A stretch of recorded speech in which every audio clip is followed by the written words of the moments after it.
When I picked up the phone to ask my daughter, Eva, about the date of her wedding, Daniel looked directly into my eyes with a slow, sharp smile and said, "We already got married yesterday. We only invited special people." The words sank into my chest like ice water. Special people. I, a man who had paid their $600 rent every month for 3 years, who had bought every chair, every table, every piece of furniture in their apartment, who had filled their fridge when they had nothing but empty shelves. I was not special. I stood there, in the middle of my own living room, my phone heavy in my hand, like a stone, while Eva avoided my gaze and Daniel stretched out on the couch I had purchased for them, resting like a king in a palace, paid for by me. The navy blue suit I had chosen for her wedding day hung useless in my closet, the new polished shoes still in their box,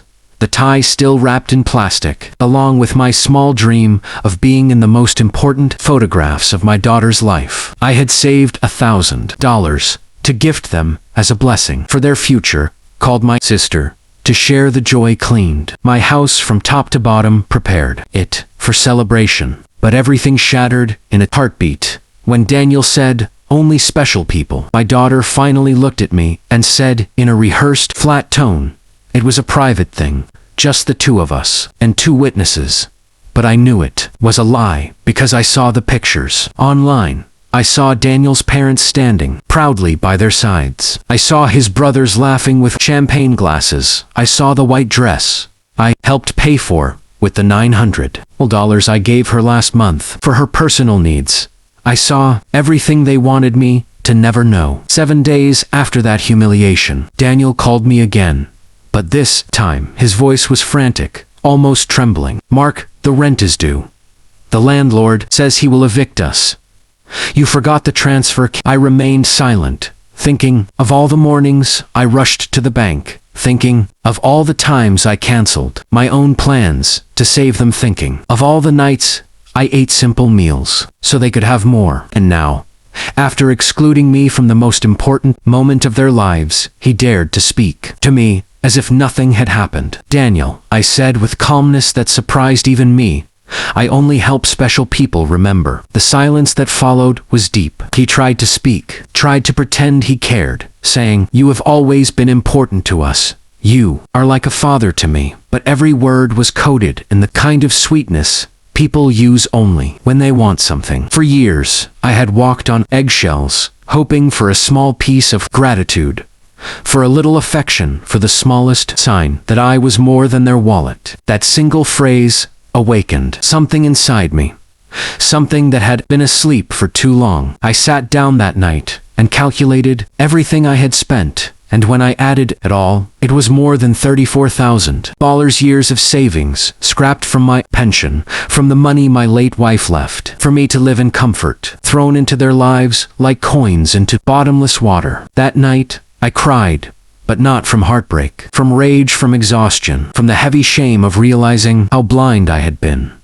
The next morning, something was different, a sharp clarity that had not lived inside me for years. I brewed coffee, sat at the table where I had planned so many of their needs, and began listing every transfer, every payment, every sacrifice. Then, I stood up, went to the bank, and canceled all automatic transfers, blocking every access they had to my accounts. My phone vibrated non-stop. Eva called. Daniel called. Then both called again, but I let it ring until it fell silent. When I came back home, 3 cars were parked in front of my house. Eva's, Daniel's, and a third I did not recognize. They had keys, because I trusted them once. I walked in and found Daniel pacing nervously, Eva sitting on my sofa, crying loudly, and an older man in a suit flipping through my private documents on the dining table. "What is happening here?" I asked. The man introduced himself as Mr. Brooks, a family attorney. He explained that my daughter and her husband believed I might be suffering from mental instability because I suddenly stopped financially supporting them, and that they needed to intervene legally. I stared at them, not believing what I was hearing. They wanted guardianship over me. They wanted legal control of my finances. They wanted my house, my accounts, my life, under their authority. Eva came close, speaking in a soft voice that she only used when she wanted money, saying, "Dad, you seem confused. At your age, loneliness can affect the mind. We are only trying to help." View confusion. That was their weapon. They wanted to paint me as mentally incompetent. I stepped back and said, "You all need to leave my house right now." Mr. Brooks said that if a judge believed I was making irrational decisions, they could legally take control of my finances. Daniel blinked and admitted, "Their true thoughts. Everything you have will be ours one day anyway. We are only trying to secure it sooner." So that was it. In their minds, I was already gone, a future inheritance they were trying to grab early. I picked up their documents and tossed them into the trash without opening them. "Get out, all of you." Eva cried harder, saying, "We've counted on your support. We made commitments based on it. We bought things because we thought you would continue helping. Commitments with my money, obligations with my earnings." I told them I no longer owed them anything. Mr. Brooks gathered his papers and said, "This is not over. Your family has legal options." I said, "Go ahead, try them, but use your own money this time." As they reached the door, Daniel turned to me and said coldly, "You will regret this. You will end up alone, with no one to care for." I said, "I have been alone for years. The difference is now. It is my choice." When the door closed, I sat in the quietest, most peaceful silence of my entire life, the silence of freedom. The next morning, I went to meet Attorney Grant, a lawyer I had known years ago when finalizing my wife's will. He listened carefully and said what they attempted is elder financial abuse, a serious crime, entering your house, searching your papers, and trying to manipulate legal guardianship. We spent hours documenting everything, changing my will, again securing bank accounts, and creating a legal barrier they would never cross again. When I walked out of his office, I felt lighter, stronger, alive. For the first time in years, every dollar, every moment, every plan belonged to me, and I finally began building the life I should have lived long ago. The morning after securing every account and locking every door of my life, I woke up with a strange calmness inside me.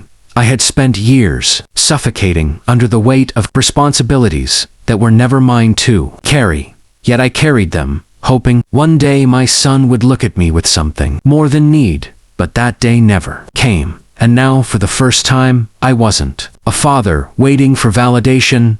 I was a man reclaiming the pieces of himself that had been taken piece by people who only remembered me when they needed money. The sunlight felt different as it fell on my kitchen table, like a warm reminder that my life wasn't over just because they walked out. Or rather, because I pushed them out. My phone kept ringing nonstop. Aaron, Myra, unknown numbers, one after the other.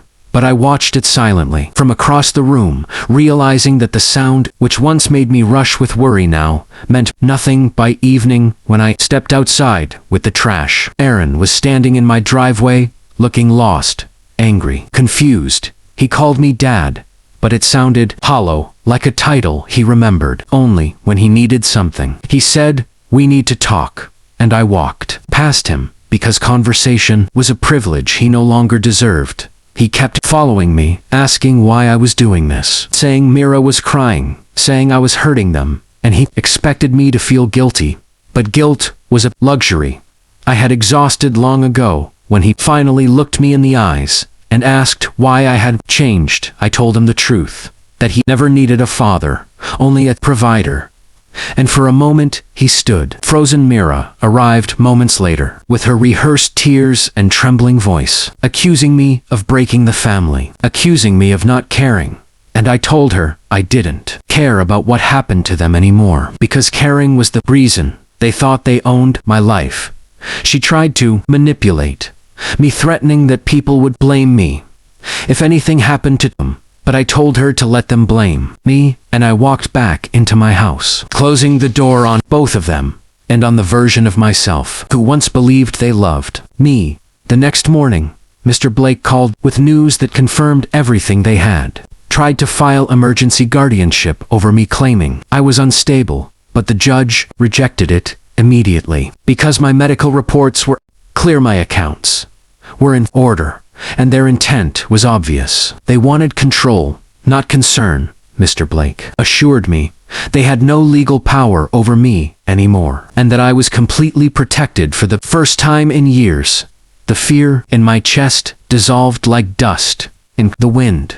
I spent the evening looking at travel options, places I had always wanted to see, but never did, because I was always saving, always sacrificing, always choosing them over myself. But now the world felt wide again. Italy, Turkey, Greece, places filled with life and color, places where people live for themselves, not for those who only take from them. As I looked at those pictures, I felt something bloom inside me, something warm, something hopeful, something that had been silent for a long, long time. And as the night wrapped around my quiet home, I whispered to myself, I am free. The day after I looked at those travel plans, I felt a strange strength building inside me, like every breath was rewriting the years I had wasted trying to prove my worth to people who only measured it through what I could give them. I made coffee, and for the first time in a long time, I didn't feel rushed or nervous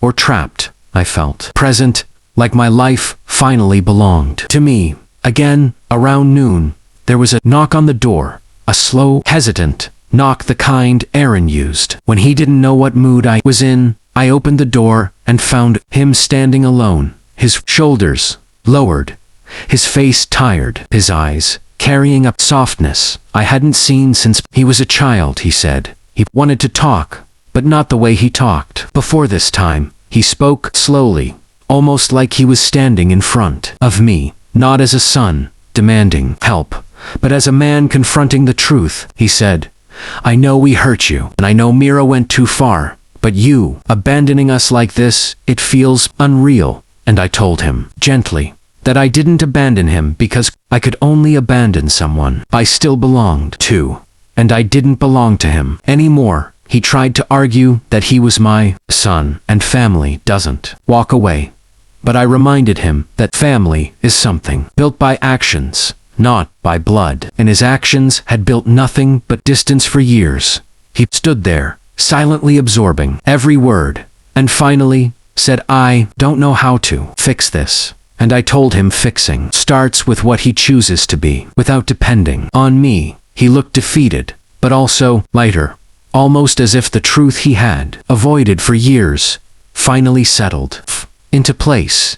He left quietly that day, and for the first time, he didn't argue, didn't plead, didn't threaten. He simply walked away, carrying the weight of reality on his shoulders. Later that evening, Mira called again, but this time her tone wasn't fake softness or anger. It was cold, sharp, calculated. She told me Aaron came home upset that he had ruined everything, and she started blaming me, saying I had poisoned him and that I was destroying their marriage. Listened silently until she paused. Then I asked her one question. When was the last time you loved him without needing something from him? She didn't answer because she couldn't. She hung up, and for the first time, I realized Mira wasn't just manipulating me. She had been manipulating Aaron for years, and he had been too blind or too desperate to see it. That night, I sat by the window, looking at the quiet street outside, thinking about how life gives warnings long before disasters happen, but we ignore them because love, especially parents, love is blind and blinding. I remembered the small moments when Aaron pulled away from me, when he lied, when he stopped visiting, when he only called for money, and I realized that losing him wasn't something that happened suddenly.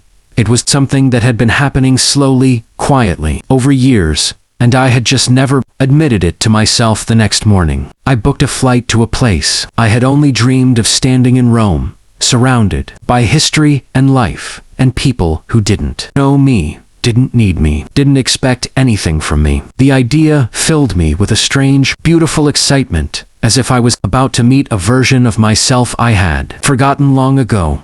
As I finalized the booking, I felt a calm, powerful certainty inside me. I wasn't running away from my past. I was walking toward my future, a future that finally belonged to me. And as the confirmation email appeared on the screen, I whispered again to myself, I am free, and I am finally living. The morning I printed my flight ticket, I felt a kind of peace. I had never known that kind of peace that comes when a person finally chooses himself after years of choosing everyone else. I packed slowly, not in a rush, but with a quiet pride, placing clothes neatly, deciding what I truly needed, realizing how little a person actually requires when he isn't carrying the weight of ungrateful people. By afternoon, I went out to buy a new suitcase, something simple, something strong, something that symbolized a new beginning. When I returned home, my phone was ringing again, but this time it wasn't Aaron or Mira. It was an unknown number. I hesitated for a moment, then answered. It was the lawyer, Mr. Hall, the same man Myra brought that day when they tried to take guardianship. He spoke politely, almost too politely, and said he wanted to clear some misunderstandings. He claimed he didn't know Mira's full intentions and that he simply followed what she told him. But I could hear the discomfort in his voice, like someone who realized he had stepped into a mess far deeper than he expected. He said Aaron had contacted him privately last night, asking if it was possible to reverse things to repair the damage, and that Aaron seemed genuinely remorseful. I didn't respond immediately, because remorse after losing access to benefits isn't always real remorse. Sometimes it's just panic. Mr. Hall then told me something that made everything clearer. He said Mira was angry at Aaron for not securing financial control over me, and the two had a fight that ended with Aaron leaving the house for the first time in years. I stood silently listening, a strange ache forming inside me. Not pain, but something like the sting of old wounds reopening. Mr. Hall said he believed Aaron was breaking out of mere influence, and that maybe there was hope for reconciliation, ready to accept that easily people don't change in a day, especially people who spent years taking advantage of kindness. I told Mr. Hall that if Aaron truly wanted to fix anything, he had to come as himself, not as her shadow, not as her voice, not as her dependent puppet. After the call, I felt both heavy and relieved. Heavy because the truth was complicated, and relieved because at least now the poison between them was surfacing. As evening approached, I sat near the window, watching people walk by, families, children, laughter, everyday life happening without me needing to be part of anybody's expectations. For the first time, I felt connected to the world without carrying it. The sky turned orange, and then deep blue, and I realized how many sunsets I had missed while worrying about people who never worried about me. The next morning, Aaron arrived again, but this time he didn't knock. He didn't shout. He didn't beg. He sat on the steps outside my porch like a child who had lost something important.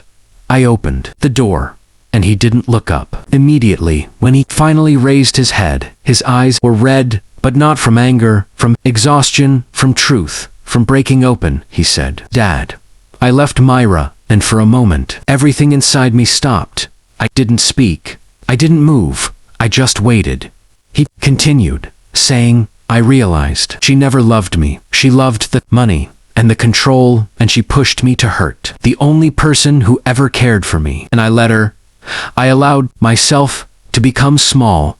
I allowed her to turn me into someone I don't even recognize." He covered his face with his hands and whispered, "I'm sorry." Not the forced sorry, not the defensive sorry, but the kind that comes from deep regret. And I felt something soften inside me. Not forgiveness, not yet, but recognition that maybe, just maybe, he had finally opened his eyes. He asked me if I was still leaving, and I told him yes, because leaving wasn't about running from them. Leaving was about finding myself. He nodded slowly, like someone who understood for the first time. He asked if he could visit when I returned, if we could try again, and I told him trying again was possible, but only if he rebuilt himself, without me as a crutch, only if he learned how to stand on his own, only if he repaired the damage he caused. not with words, but with actions, he agreed, quietly. And for the first time in years, we sat together, not as a father and a dependent son, but as two human beings, trying to understand where everything went wrong. When he left, I looked at my packed suitcase and felt something powerful rise inside me. I wasn't just traveling, I was transforming. And as I placed the suitcase near the door, ready for tomorrow's flight, I whispered to myself, with a strength that shook my soul, I am not going back to who I was, I am only moving forward. The morning of my flight arrived with a strange mix of excitement and quiet. Fear, the kind of fear that doesn't hold you back, but pushes you forward, because it reminds you that you are stepping into a life you never thought you would. Live, I stood in front of the mirror, looking at myself, not the father who spent years bending, breaking, giving, not the man who was used by those he loved, not the shadow of his own kindness, but a person who was finally choosing his own path. I picked up my suitcase, feeling its weight, and realizing it was lighter than the burdens I had carried for years. When I stepped outside, the air felt different, crisp, honest, free. I locked the door behind me, and for the first time it felt like closing a chapter that had been painful to read, but necessary to finish. As I drove toward the airport, my phone vibrated twice. Once from Aaron, once from an unknown number. I didn't check either, because today wasn't about them. Today was mine. The airport was full of people rushing, laughing, hugging, but I walked through it, slowly, absorbing every detail as if I was experiencing life again after years of being asleep. When I reached my gate, I sat near the window, watching planes lift into the sky, each one carrying stories, new beginnings, escapes, returns, futures. And I realized I was finally one of those people too. I wasn't the man waiting behind for others to decide how he should feel or live. I was the man stepping into the world with nothing holding him down. As the boarding announcement echoed, I stood up and walked toward the line, but before I handed my ticket to the agent, my phone rang again. This time, a message, not a call from Aaron. It said, "Dad, I'm proud of you, and I hope one day I become as strong as you." I didn't reply, but for the first time, his words didn't feel selfish. They felt real. I boarded the plane, took my seat near the window, and looked outside at the world.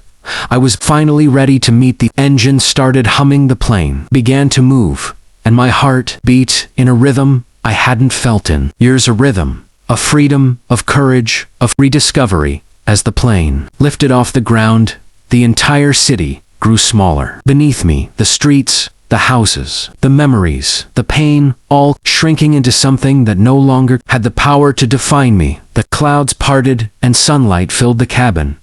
And in that moment, high above everything I had survived, I whispered in my heart, I am alive, in a way I have never been before. The morning of my flight arrived with a strange mix of excitement and quiet fear. The kind of fear that doesn't hold you back, but pushes you forward, because it reminds you that you are stepping into a life you never thought you would live. I stood in front of the mirror, looking at myself, not the father who spent years bending, breaking, giving, not the man who was used by those he loved, not the shadow of his own kindness, but a person who was finally its weight, and realizing it was lighter than the burdens I had carried for years. When I stepped outside, the air felt different, crisp, honest, free. I locked the door behind me, and for the first time, it felt like closing a chapter that had been painful to read, but necessary to finish. As I drove toward the airport, my phone vibrated twice, once from Aaron, once from an unknown number. I didn't check either, because today wasn't about them. Today was mine. The airport was full of people rushing, laughing, hugging, but I walked through it, slowly, absorbing every detail, as if I was experiencing life again after years of being asleep. When I reached my gate, I sat near the window, watching planes lift into the sky, each one carrying stories, new beginnings, escapes, returns, futures. And I realized I was finally one of those people too. I wasn't the man waiting behind for others to decide how he should feel or live. I was the man stepping into the world with nothing holding him down as the boarding announcement echoed. I stood up and walked toward the line, but before I handed my ticket to the agent, my phone rang again. This time a message, not a call from Aaron. It said, "Dad, I'm proud of you, and I hope one day I become as strong as you." I didn't reply, but for the first time, his words didn't feel selfish. They felt real. I boarded the plane, took my seat near the window, and looked outside at the world. I was finally ready to meet. The engine started humming, the plane began to move, and my heart beat in a rhythm I hadn't felt in years. A rhythm of freedom, of courage, of rediscovery. As the plane lifted off the ground, the entire city grew smaller beneath me. The streets, the houses, the memories, the pain, all shrinking into something that no longer had the power to define me. The clouds parted and sunlight filled the cabin. And in that moment, high above everything I had survived, I whispered in my heart, I am alive in a way I have never been before. The plane leveled off, and the city disappeared behind me, replaced by endless sky and clouds I had only ever seen from dreams until now. And a strange calm settled in my chest, like a promise kept. I thought of the years spent bending to the will of others, giving money, time, energy, love that was never returned. And for the first time, I allowed myself to acknowledge how exhausted I had been. Yet that exhaustion was not sadness. It was the proof that I had survived, that I had loved too much, and now I could love myself finally. I closed my eyes and felt the hum of the engines as a kind of heartbeat, carrying me toward a future I had chosen for myself. The flight attendants moved up and down the aisle, offering smiles and drinks. I accepted water, smiled at them, and realized I was interacting with strangers and not dependent family or manipulative demands, and it felt liberating. The hours passed quickly, because for once my mind wasn't preoccupied with. I would see mountains, oceans, cities, whose lives cultures, had no connection to the past I had carried with me. And as the sun began to set, painting the clouds with gold and pink, I looked out the window and felt a warmth I hadn't felt in years. The warmth of being present, of being unshackled, of being free. And I understood that freedom wasn't just about money or locking doors or telling people to leave. It was about reclaiming your spirit, your time, your mind, your body, and letting yourself exist fully in a world that you had denied yourself for decades. As the plane descended toward my destination, the lights below twinkling like stars caught in nets, I smiled to myself because I knew that the journey wasn't over, but the first step had been taken, and that step was mine. And as the wheels touched the runway and the plane slowed, I whispered under my breath, I am finally alive, in a way no one else can take away from me. And the future stretched ahead like an empty canvas, ready for me to paint it with every color I had been too afraid to use before. The first morning in the new city, I woke up to the sound of unfamiliar birds and a soft hum of life outside my window. I stretched and felt muscles I hadn't realized were tense for years, from worry and tension, from carrying burdens that were never mine. I made coffee in the tiny kitchen of my rented apartment, and for the first time in decades, I didn't feel rushed or guilty or anxious. I watched the steam rise from the cup, thought about the journey that had led me here, the years of giving and bending and sacrificing, the constant noise of demands and manipulation. All of it faded in the light of this quiet morning. I opened my journal and wrote down every feeling, every thought, every realization about myself, the courage it had taken to stop giving unconditionally, the wisdom of finally saying no, the relief of reclaiming my life. As I wrote, I realized that freedom wasn't a single moment.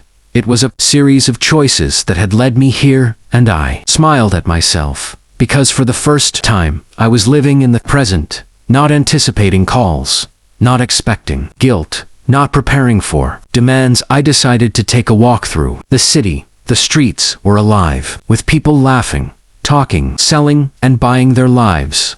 And I moved among them, not invisible, not burdened, not trapped, but present. And light eyes stopped at a small cafe and ordered breakfast. The waiter smiled, and I smiled back. Felt a spark of connection, not obligation, just simple human warmth. And it struck me how long I had gone without that feeling, because I had spent decades giving to those who never reciprocated. I walked to the park nearby and sat under a tree, watching children run, dogs play, couples hold hands, and I realized that the world still moved on, even if you had been held back for years, that life had not waited for me, and now I had arrived. I thought of Aaron and Mira, and the pain they had caused, and I felt it fully, but it no longer controlled me.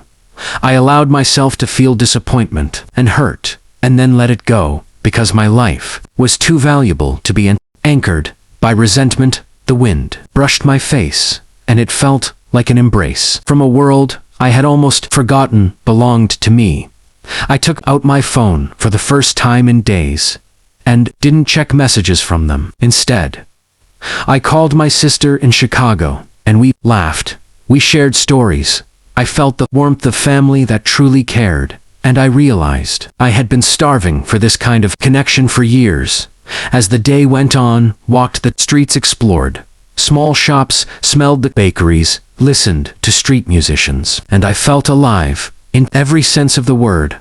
I had spent years surviving, and now was finally living. Every choice, every step, every breath was mine and mine alone. And as the sun set behind the skyline, sat on a bench, looking at the city lights flicker on one by one, and whispered to myself, "Am free.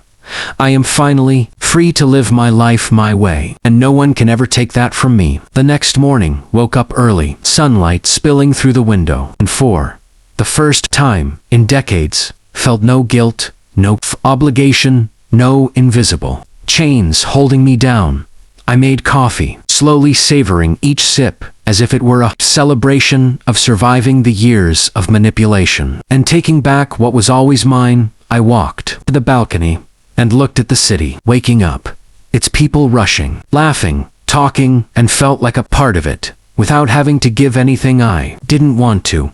I realized the power of simply existing without catering to anyone else's expectations. I opened my journal and wrote about the past, the pain, the lessons, and the freedom that came from saying no. I allowed myself to feel everything without judgment. The anger, the sadness, the betrayal. And then I let them go, because holding on would only drag me back into the life I had left behind. Decided to explore the city fully, traveling through its streets, visiting museums, sitting in cafes, watching the world move, while I moved at my own pace. I thought of Aaron and Mira, and felt a quiet empathy for their confusion and selfishness. And I understood that their lives were theirs to live, not mine. And in this realization, I found peace. I met new people who didn't need anything from me.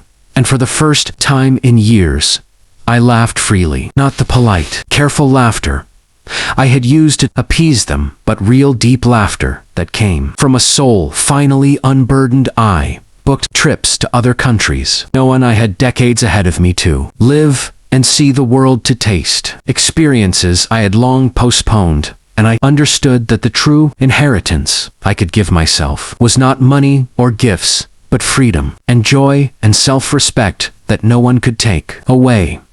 As night fell, I stood on the balcony, looking at the stars above, and whispered, "I am alive. I am free. Allow anyone to define my worth or control my life." I was finally, completely, irrevocably free.